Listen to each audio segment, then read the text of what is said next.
Okay, guys, next talk will be the Scaling Lightning Initiative, the testing tool for the Lightning Network. All right. Hi, everyone. So I'm here to present the Scaling Lightning project. Yeah, I'm not trying to create a standard. I'm trying to unite the industry around a common toolkit. So that developers don't waste time on building test setups, but build cool applications instead. Yeah, because Lightning Network is a network where, it is a network, and we're handling money, and we need to simulate this somehow in order to build applications at all. A bit about myself. I'm Henrik Skogström. I've been working in this industry since early 2019. I'm the founder of Torque, and where we build node management systems for large enterprises. And this is also where sort of the need for a test system increased over time, and also where I saw, instead of we rebuilding our test setup or using there's a lot of different test setups from companies out there. I saw the need for something a bit more involved.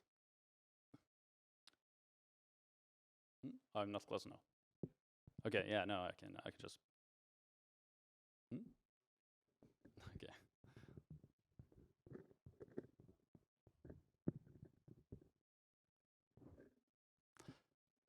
It's a bit too.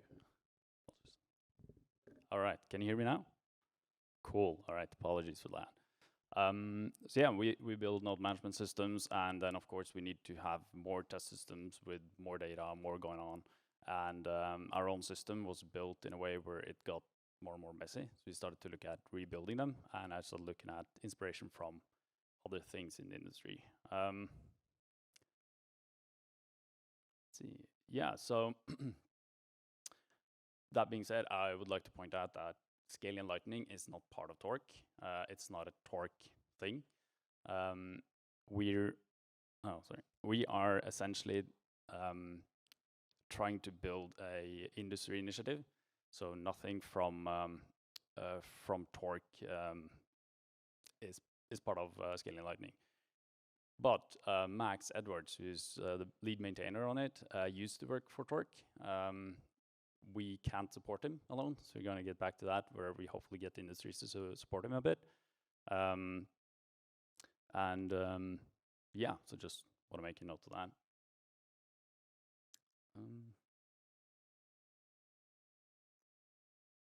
that. Let's dive in. So why do we need Scaling Lightning? There are several things involved there.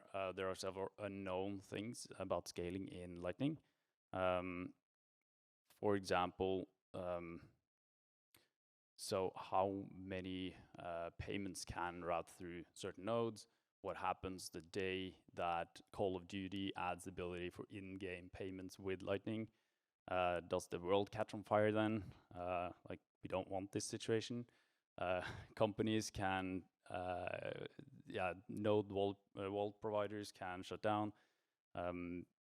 The protocol, how it's built, can meet a lot of limitations. So we want to test all these assumptions now as best as we can, and try to address them and have researchers work on them and companies work on them, rather than scrambling when something bad happens. So we don't want that. So Scaling Lightning, we're trying to help developers develop applications and give them a development environment. We want to help them build end-to-end tests and integrate this into to run their end-to-end tests.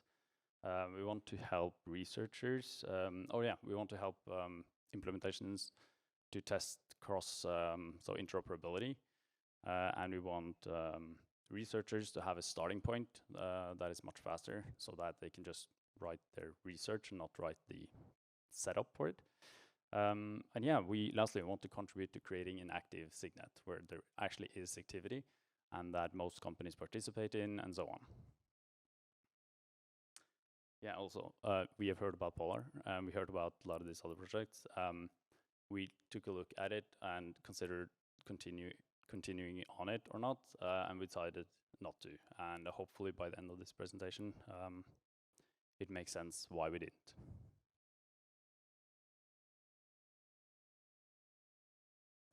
So yeah, basically, in order to develop a Lightning application, you need to have some sort of network to develop against for most of what we're building. We also want some sort of random activity. And this takes a bit of time for developers to set up. And also, as it becomes more, your application becomes more advanced, you need more and more of these types of things. For us, we started with 3 nodes. We're going to have sort of a more involved network now that we're switching to scaling Lightning and using that internally in Torque. So yeah, this is something where something like Doppler is also made something like this, and this is scaling Lightning project can do that as well. So it's another approach for that.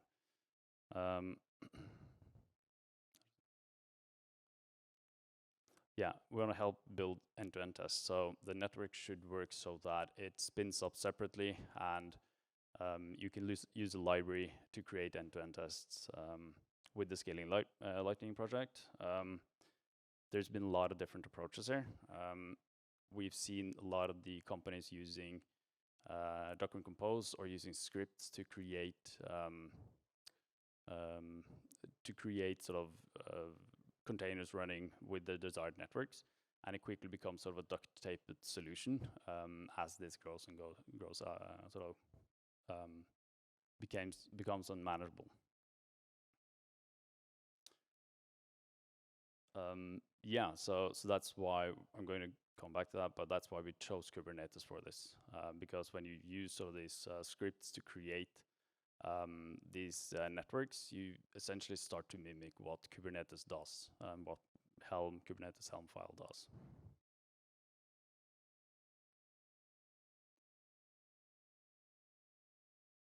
Yeah, so sort of covered this, but CLN, LND, LDK, Eclair, there's a lot of talented developers there.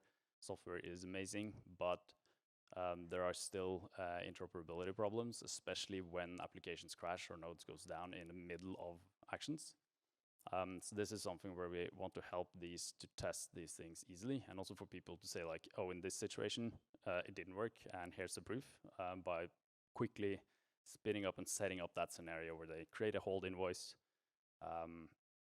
yeah, tries to pay it, it holds, and then shuts down one of the nodes, and then something breaks. Right, yeah, researchers should be able to just skip right to spinning up and running their setup instead of having to spend time on building custom configurations of network. And we've seen a lot of research projects that are basically used once and where a lot of the code is just setting up the nodes in order to perform the tests or research. Yeah, and this is where we talked to Carla about channel jamming. We talked to Renee about how this could have helped in simplifying development of Picard payments. Also, Farsipan about Bolt 12 prisms development, and so on. Yeah, and lastly, an active signet. So we don't develop Lightning applications in a vacuum. We develop them in a way where we would want a lot of activity to play around with, but we're dealing with real money on mainnet, which can be expensive to play around with. So there are signets today in various amount of activity. So we want to help the industry sort of try to focus on a few of them, and also have random generated activity, that a lot of random generated activity, in order to have a more realistic experience on Signet. Oh, sorry. Yeah, and also it's good for demoing applications. So imagine that there is activity on Signet. You can actually spin up your application and demo it for users. So that's something we're looking at for Torque as well. Okay, so what's the plan? So when we're trying to solve all of these cases, it might seem like we're going to make this huge spaghetti of a project that tries to solve everything with fancy functions. So to avoid this, we made some strict rules for the project, where essentially we keep every component very, very simple, and you can pull out and replace every component. We also use very standard tools. So Kubernetes, Helm, Helm file, YAML for definition of things. If there is something out there that does this, that is maintained by huge companies or used by many, many developers, then we use that instead. So yeah, we try not to build anything, not to duct tape things together. So you can see a diagram of all the different components, sort of simplistic. We can see that we have a Kubernetes. We spin this up with Helm files. We have like a sidecar, library, CLI, and random generator. And yeah, again, you can replace any part of this component. So researchers might want to rip out the sidecar, replace with their own. They want to add some other to this Kubernetes setup, and so on. All right, so as I alluded to, so with Polar and a lot of the other projects, they take some script and they create either with Docker Compose or with just Docker, the network. And they try to make it either just a static one for your development, what you're doing, or try to make it a bit smart. And the smart solution sort of increases over time, becoming more and more smart because you need more and more scenarios. And in the end, you just replicated Helm file, Helm, and Kubernetes. So why do that when you can just use these tools? Yeah, and also, we're developing for production environments. We're developing for the world where there is millions of nodes, perhaps a ton of activity all over the world. And in that world, a company is not going to have their own sort of Docker Compose file running somewhere in the corner on the server. They're most likely, or many are going to use Kubernetes, and they do today. We want this to have the same experience from development environment to end-to-end tests to signet setup. And of course, you don't use this for production, but you have sort of similar road throughout the entire setup here. And today, using Kubernetes is very simple. It's essentially just clicking that button if you're using Docker Desktop. Then you have to Kubernetes. And for using Scaling Lightning, you install Helm and Helm file, just 2 command lines, boom, done. And you can use this, and it's basically then the same as Docker Compose. Just Helm file, apply, and then the Helm file you're pointing to. And then boom, it's up. The cool thing there as well is that you can change the Helm file and say, remove this node and add another node, and just write Helm file apply again, and it doesn't rip down the other nodes, it just adds those, which is quite cool. So you can actually change things and in sort of while you're running it. Yeah, also, so you can test sort of this stuff when you're developing, let's say you're doing research or developing an application, you do that locally, but then you want to see how this sort of blows up at scale. So you can then spin up a DigitalOcean cluster and then have 50 nodes, 150 or 1,500 nodes, depending on your budget. And you can really create some crazy activity. And this is again where we hope to create an active signet. But to have like 1,500 nodes running, we need some support for that. So yeah, coming back to that. Yeah, also, these containers there's nothing special about them. These are just off-the-shelf containers from CLN and LND. You can use your own custom created containers, or you can use the latest release from LND or CLN. So there's complete freedom there. There's nothing special about them. Yeah, and this is how the Helm file looks. Yeah, you can see that, or can you guys read that? Okay, good. So you can see that we have definitions of CLN, LND, Bitcoin D. So if we want to add another CLN node, we just add their CLN2 at the bottom of this file. And you can also replace the chart if you want to do something completely different in how that node is set up. Or you can just add, like, you can see the values, gRPC entry point. That's just a value that overrides the default sort of configuration inside the Helm file again. And you can point to a whole new configuration file that overrides, or just add more points there. So extreme flexibility. And a lot of developers already know this. So yeah, it's widely known. It's easy to learn once you dive into it. extreme flexibility, and we don't use any magic here. Yeah, we also add some optional tools to make it easier to work with the network for development and end-to-end test setups. So we call this right now, for lack of better name, a sidecar. And this runs in a container alongside each of the nodes and just makes it easy to communicate with the CLN and an LND node and a Clear node in the same way in all cases. And we don't try to cover all API functions. We just say like, you should be able to open the channel, close the channel, do a payment, invoice, do an on-chain payment. So sort of the very basic things, not a complete list, but still trying to limit that so we don't take on everything. Because you should still be able to, and a lot of applications will, like us, connect directly to the nodes to do the rest of what your application does.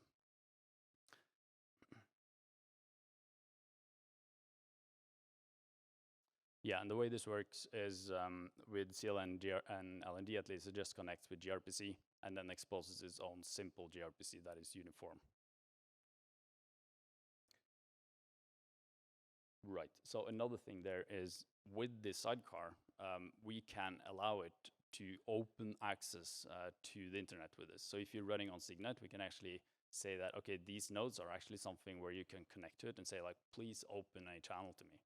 So we don't have the problem where it's hard to, like me as a developer, I have a ton of stuff to do. I don't want to maintain my Signet network or nodes in addition to my production stuff and my personal node and all that.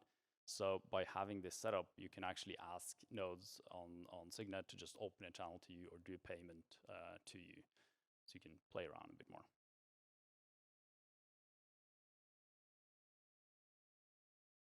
Right, so then there's the library and the CLI. The CLI just uses library and is a CLI to say like, open a channel very simply. The library is meant to use in either when you're creating a custom development environment, you want certain things to happen as you spin it up, or you want to create end-to-end tests, especially in end-to-end tests. So an example here is, this is what the library currently looks like. There's more functions, but just an example. Yeah, get lightning node, CLN1, get lightning node, CLN2, and then connect CLN1, connect peer, CLN2, CLN1, open channel, CLN2, and then the number. Yeah, and this makes it so that it's super easy to do commands in between your tests, for example. Right now, this is in Go, but we're, oh yeah, here's the command line version of getting the pub key, for example. This is right now in Go, but we really need your help to create this library in all different languages, so that if you're writing in Rust, you can actually just import this library and communicate very easily with this network. Yeah, and don't have to do all this sort of custom connections that we do with LND, CLN, and all these things for very basic commands. Yeah, also, if you want to help with this, this is great proof of work. You get to interact with Lightning APIs in all kinds of ways. So if you need experience to get into the industry, this is a good place to start.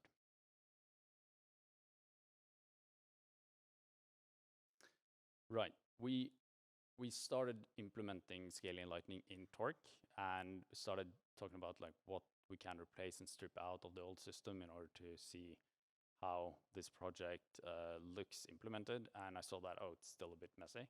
So when you run each of these downwards and you have a lot of them, it becomes a bit messy, a lot of code to read that isn't really important.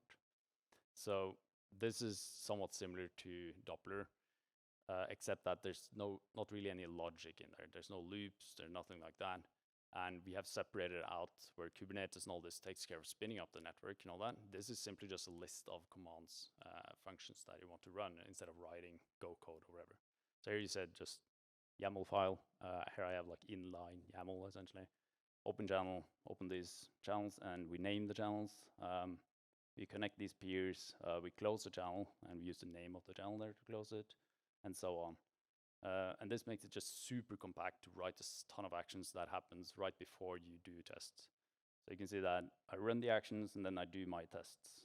After that, I can load just instead of having a text blob there, I can just load a file, YAML file, and run the actions directly. And then I can do more tests. So I can sort of set up initial state, do test, do some more actions, then run tests, and it's super sort of compact and easy.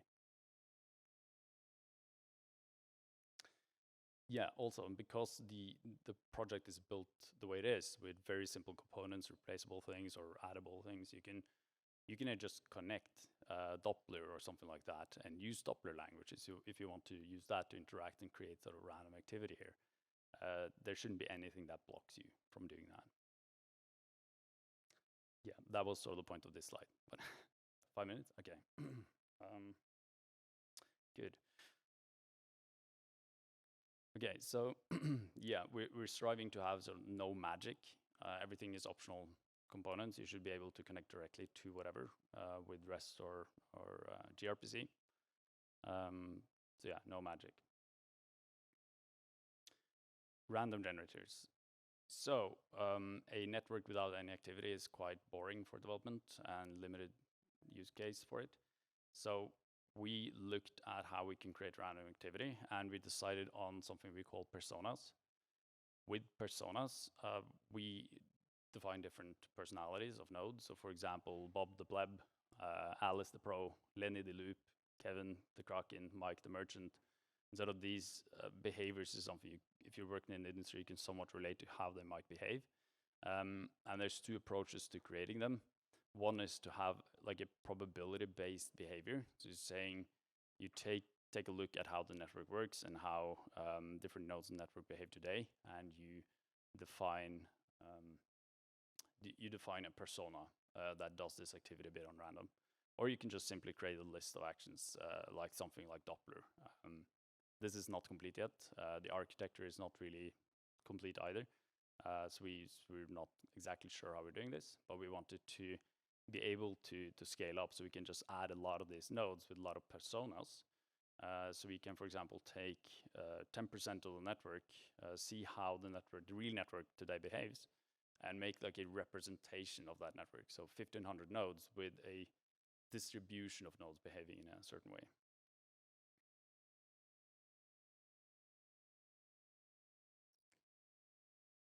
Right, so this is something we hope then to use to create massive activity on a signet or multiple signets.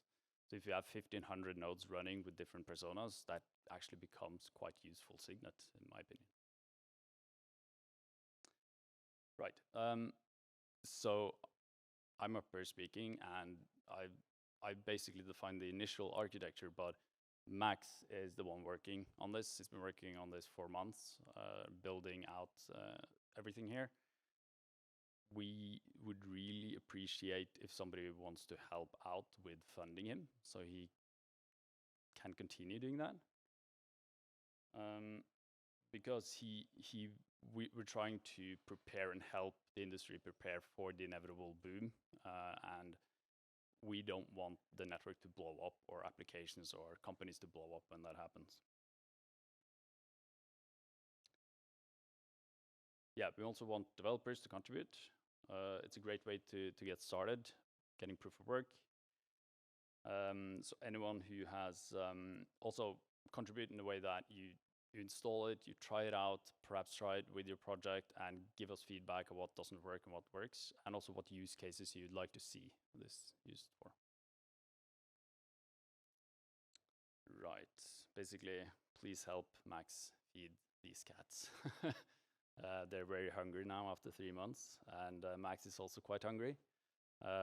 Please try to work with us, and if you as a company wants to use this and want to sponsor it, we'll be very grateful. Yeah, thank you. So that's me. You can follow us on ScalingLN on Twitter, or you can send us a Twitter message or email, or you can go to this website and find more information, how to reach us, how to use it, etc. Thanks.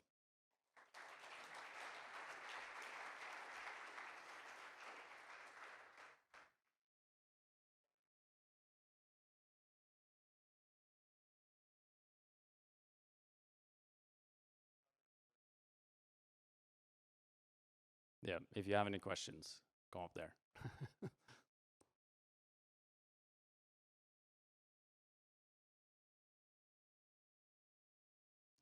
Maybe just use this. Or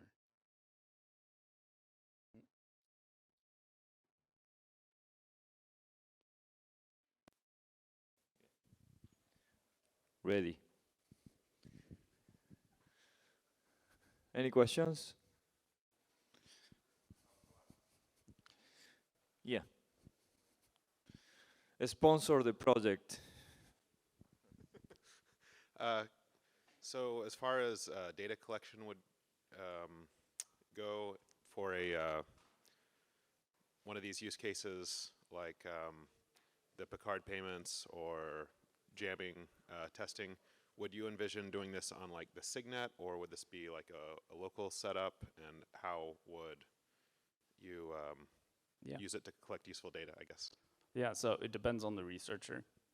If they need to collect data, they can run that in a larger scale on Signet, but of course that won't be completely representative of sort of real data. But they can test algorithms on Signet. We also envision the possibility for researchers and like Blockstream, Lightning Labs, needs to collaborate on sort of this project where we say like public service announcements, we're going to shock the network with insane amount of this type of traffic on this date at this time, so be advised. And that also for companies, if they choose to be on that network, they can test. So I can see what happens to Torque when that happens. Does everything shut down, or am I fine, right? Yeah, Great. Depends on the research project. Thank you. Hi. At our company, we've done bespoke end-to-end tests, and our main use case is to put them on GitHub Actions to make sure we don't break anything. How easy would it be to configure scaling Lightning in this way? Like, this Kubernetes fits nicely into that? Yeah, so exactly, that's what we're doing in Torque, and Max has just done it, and I can share how you do it. Awesome. So, yeah, we'll take it offline.